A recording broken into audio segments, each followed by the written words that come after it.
Calon Menteri Prabowo ditertawakan. Kasak-kusuk siapa FC dan dari kalangan mana yang akan mengisi kursi kabinet pada jajaran Kementerian Presiden terpilih Prabowo Subianto sudah semakin mengerucut setelah dalam beberapa hari ini ada sejumlah tokoh dari berbagai kalangan mulai dipanggil tim Presiden terpilih Prabowo Subianto.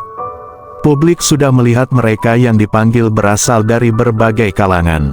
Mulai dari utusan partai politik pengusung pasangan Prabowo-Gibran, kalangan ahli, imam Masjid Agung Istiqlal, publik figur atau artis dan sampai dengan relawan pemenangan pasangan Prabowo, Gibran, semua telah bertemu langsung Prabowo dan menyatakan kesiapan membantu pemerintahan Prabowo. Ada yang membuat rakyat merasa geli hati bahkan oleh sejumlah aktivis sosial media menjadikan itu sebagai bahan tertawaan di dunia maya.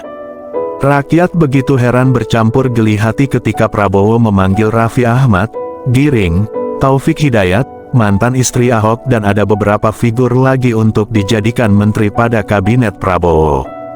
Bukan tidak beralasan ketika publik menjadikan pemanggilan itu sebagai satu lelucon.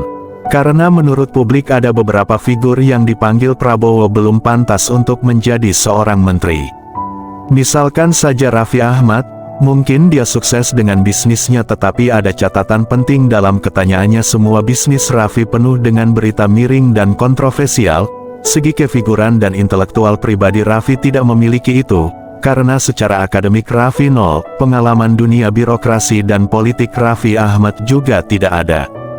Menurut publik seorang menteri harus memiliki intelektual tinggi karena dia akan berbicara mewakili 300 juta warga negara Indonesia. Sosok Raffi Ahmad tidak memiliki itu.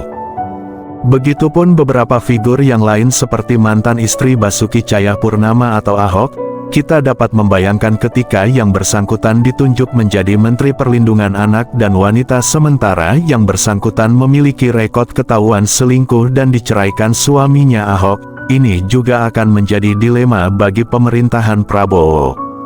Dan sekarang publik masih menunggu akan dikemanakan republik ini, jika para menterinya bukan kalangan intelektual dan ahli pada bidangnya.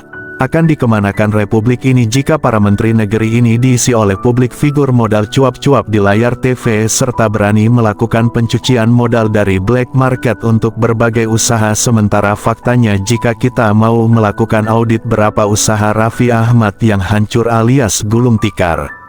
Lalu pantaskah orang-orang seperti Raffi Ahmad menjadi menteri?